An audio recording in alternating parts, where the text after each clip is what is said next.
Hello, I'm Richard Vobes. This is the Bald Explorer and this is my life chat, the second of a new series in which I talk about things which are important to me in life, a bit of my philosophy and stuff that I'm finding out really. Today it's about the nonsense of diet.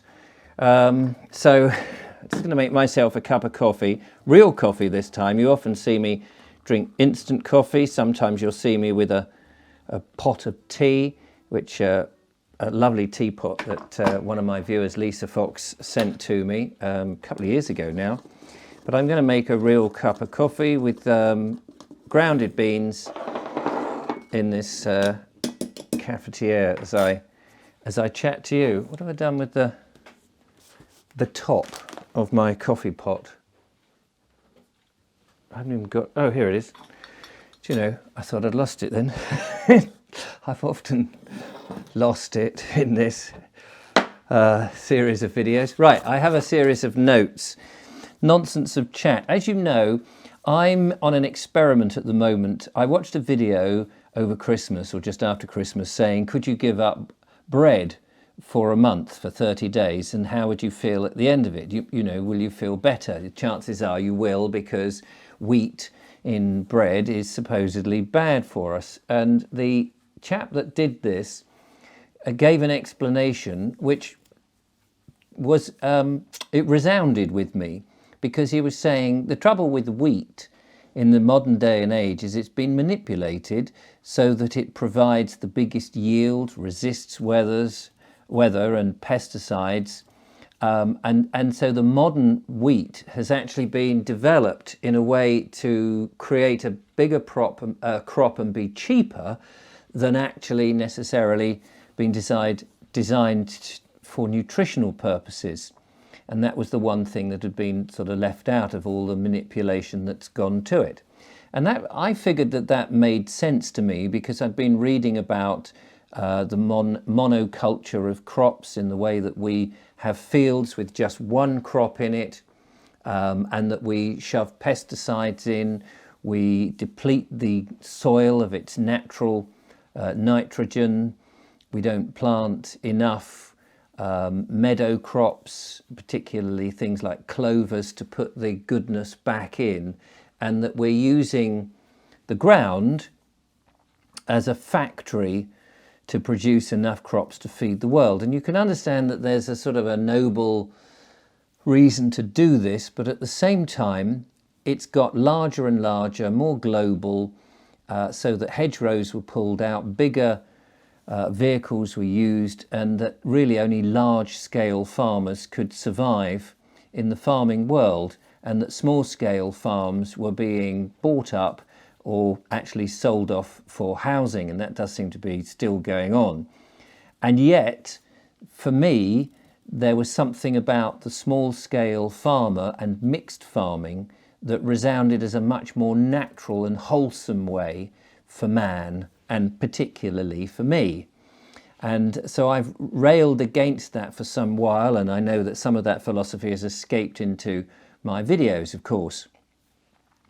So I'm on this wheat thing, and I was wondering, is it really as bad as all that?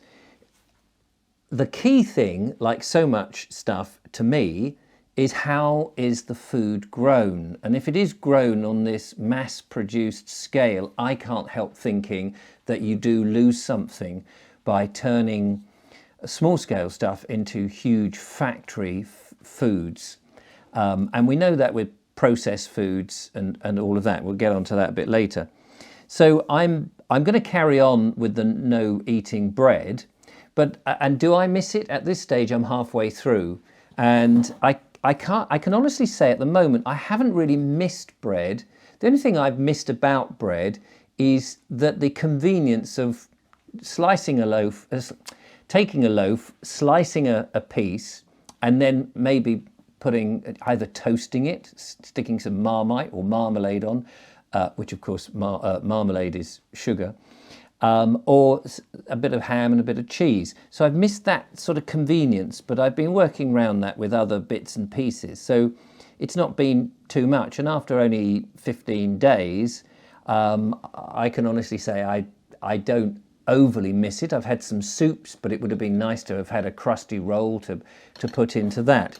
However, I am keen to go back to baking my own bread, but with more natural, old-fashioned heritage grains, such as red lammas. And I've got some red lammas here. Heritage flour from Old Land Windmill, which is near Hassocks in West Sussex.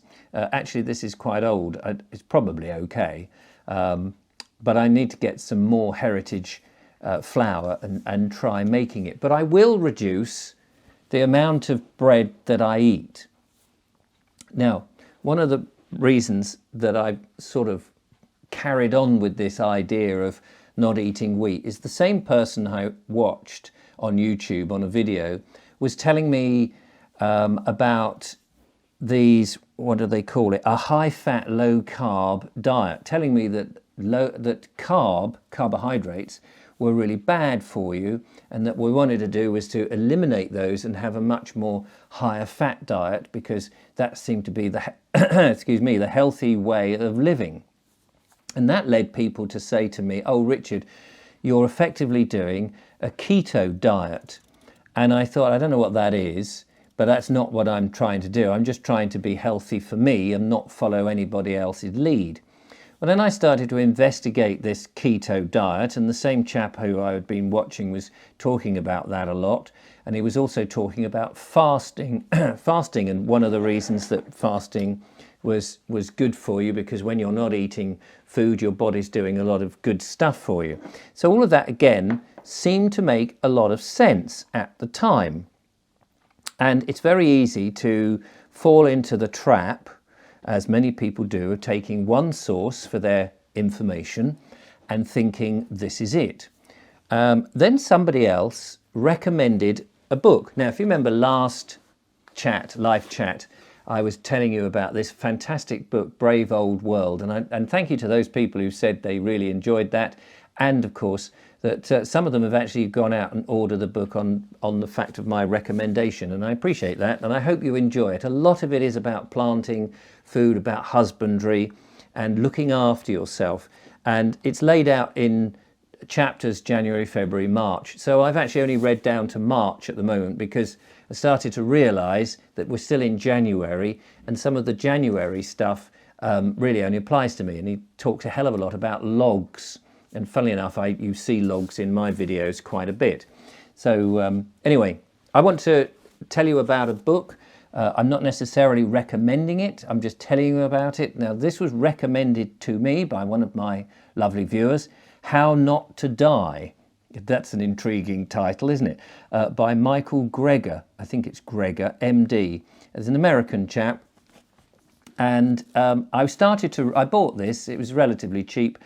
And I started to read this, and it was fascinating, because he starts off talking about his grandmother, and very quickly, to set the scene, he says that his grandmother had heart disease because she followed an ordinary everyday American diet, which probably had a lot of fats and all sorts of processed foods and goodness knows what in it. And she was 66. And basically, she'd had a number of operations to save her. They could do no more. And they said, there's nothing else we can do. In desperation, she went to a place, I can't remember the name of it now. And at 66, she could barely walk without a lot of chest pain. And inevitably, she was going to die. But she went to this place which basically fed her a plant-based diet of food. And I believe it was about 6 weeks later, she walked out. So she went in crippled, and she came out 6 weeks later. So he says, I mean, we have to take it at face value, of course. And that was intriguing. And then as I read through it, this chap starts to talk about having a plant-based diet with whole grains, nuts, berries, fruit, beans, pulses, legumes, all that kind of stuff. And less, if not none, meat products, dairy.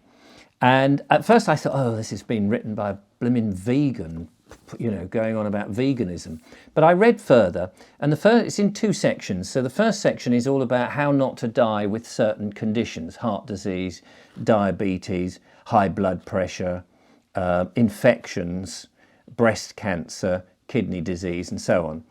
And then he talks about the plant-based diets that have worked and actually not only stop those things, but actually reduce them and help you get back to proper health and then recover almost completely, even from cancers. And you think, that just sounds too good to be true.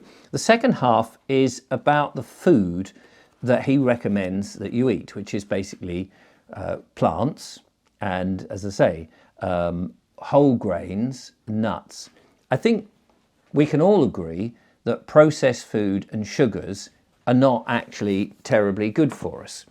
But there seems to be a war, and this is what I found quite interesting over the last week, discovering there's a war between those opponents, or what is it, components? No, those people that propose a keto diet of high fat, low carb, and those that say, well, actually carbs are very good for you.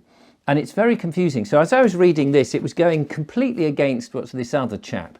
Nothing about fasting in this as well. And I thought, oh my goodness, this is so confusing. If you're trying to find a healthy diet, what do you do? Anyway, I started to think about this for myself. So I put this down. I've read quite a lot of it now. I put it down and I started to think. One of the things that I think I bear in mind is that we humans are part of an ecosystem. We're part of nature. As much as we try to regale against it and have steel and glass and modern technology, we are still part of nature, part of this ecosystem. And I think that that's something that we've very much forgotten in the 20th and 21st century, that we've kind of moved away from something that has been very sustainable for us, because let's face it, man has been on this planet for a very, very long time. We've only really been farming for about 10,000 years. Prior to that, for, I don't know, is it 100,000 years? We've been hunter-gatherers, and we've done a very good job of surviving. And in the last 100 years or so, we've manipulated foods and we've created these bizarre foods that seem to give us a whole load of rather horrible diseases, cancers and diabetes and blood pressure, which I don't believe was around at the time. Now, admittedly, when we were more ignorant of certain things like washing our hands and not eating poisoned foods or not drinking bad water or whatever it was, we've got some amazing medicines and amazing things that can help us now, and so we are living a lot longer. But is the length of our lives that full of quality? If we can live 20 to 30 years extra in our life, but suffer from diabetes, high blood pressure, and not be able to run, walk, climb, and basically live a docile life, is that really living? Would it not have been better to die at sort of 80 years and 10 as a healthy person, but we had not taken into account hygiene and various other things that we now know about? So what I'm trying to say is that I think in the past we had some very good notions about what was right to eat. It's just that we weren't necessarily affluent and able to move about, or know hygiene rules that kept us alive. So we have now the best of both worlds. We have modern stuff, but we also, if we don't throw out the baby with the dishwater, have all that knowledge from the past, which I fear we have forgotten.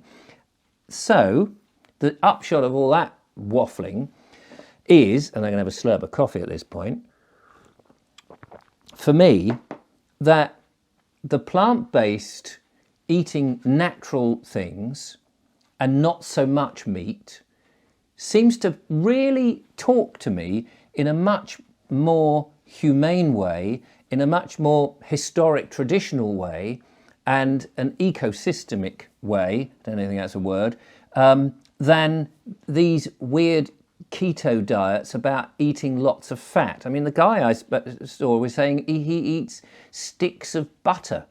And I thought, if you spin back to early farmers, the end of hunter-gatherers, where, you know, presumably they've learnt so much, they must have been able to, and in the early farms, they were sort of working out what they could grow in order to sustain themselves and things like that. I just think they probably had a far better idea of what was healthy because they were still at that point part of the ecosystem. They were with nature, they were using nature and not battling against it like we seem to do in this day and age, where we almost push it away. And so that's where I think I'm ending up going. So whole grains seem to make sense. Beans. So in terms of beans, I've been looking and exploring, and I've got some books coming, and you can follow what I do if you so wish. So I've got some red kidney beans in the dry state. I've got chickpeas, which are supposedly really good for you. Black-eyed beans. I've got on my shelf behind me some lentils.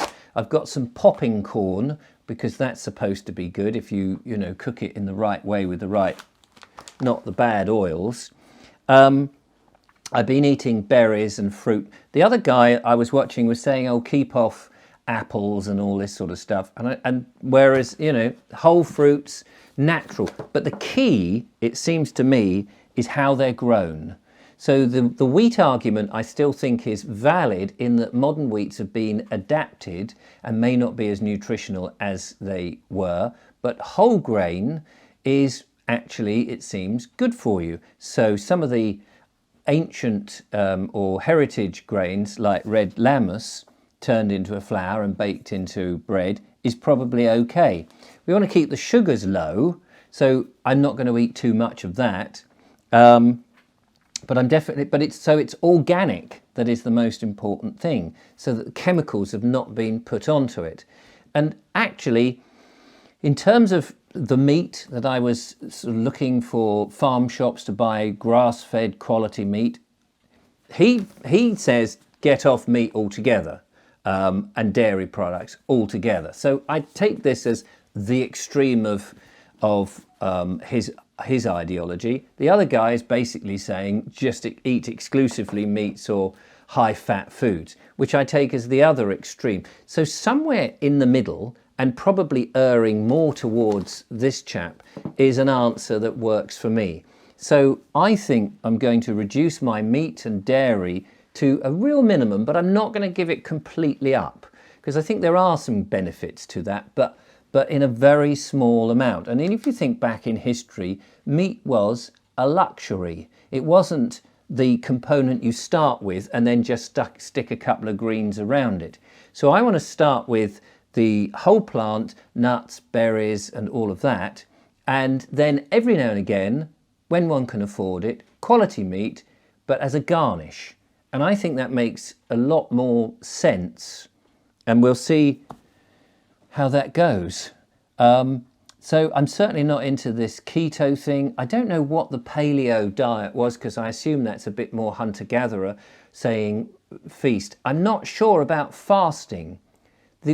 Just briefly then on fasting, I'm sure it may have some good policies, that the longer you go without food is a good thing. But if I think back to man in his heyday, hunter-gatherer, early farmers, food was so scarce that when you found it, most likely you were going to eat it. You may store some for later, but the chances are you were going to eat it. If you felt hungry, you probably figured you're going to eat it.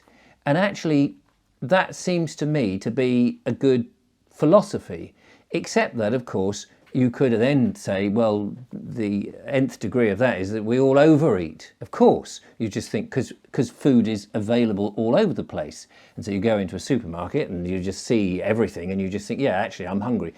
But so I think for me, the way to go is to not fast for hours and hours and hours, at least about 12, so if I have my last meal at 6 o'clock in the evening, after 6 the next day, 12 hours later, any time after that is okay. I've had 12 hours of not eating. And I think the key thing is to not snack during that fast period. So I could have breakfast probably, say, 8 o'clock, and that's 14 hours later, and I think that's perfectly fine, and it's cleaned out whatever the system is doing. So I think that's okay. It makes it much easier because I'm asleep most of it, and I have been doing this fasting in which I didn't eat until about 11 o'clock or something like that, or 12, and my last meal was at 6. That's not practical if I'm going out filming and things, and I need to leave here at, I don't know, sometimes 7 in the morning, in the winter, usually about 9 because it's a bit dark. So if I'm off out, I want to have eaten beforehand so that I haven't got to feel faint when I'm walking. So yes, the nonsense about diet, there seems to be wars, and it seems to be a hugely commercial thing, people trying to get you to follow this. So ultimately, it comes back down to everything in moderation. But I do think the plant-based diet, so I'm not trying to be a vegetarian or a vegan per se, because I'm not following the philosophy of those. I'm just thinking that actually eating more greens, more veg, more berries, more nuts, more of that stuff that was abundantly available to man in the old, well, not necessarily abundantly, but was available, seems to be has a lot more logic and sense to me than eating something that, these high-fat foods wouldn't have been around then as easily. So that's what I'm going to do. So there we are. That's my life chat today. Hopefully something a bit different next week. Who knows? But fantastic and interesting book that opens the mind. How Not to Die by Michael Greger, MD. And there you go. I will catch you next time. Take care and thanks for watching. Bye-bye.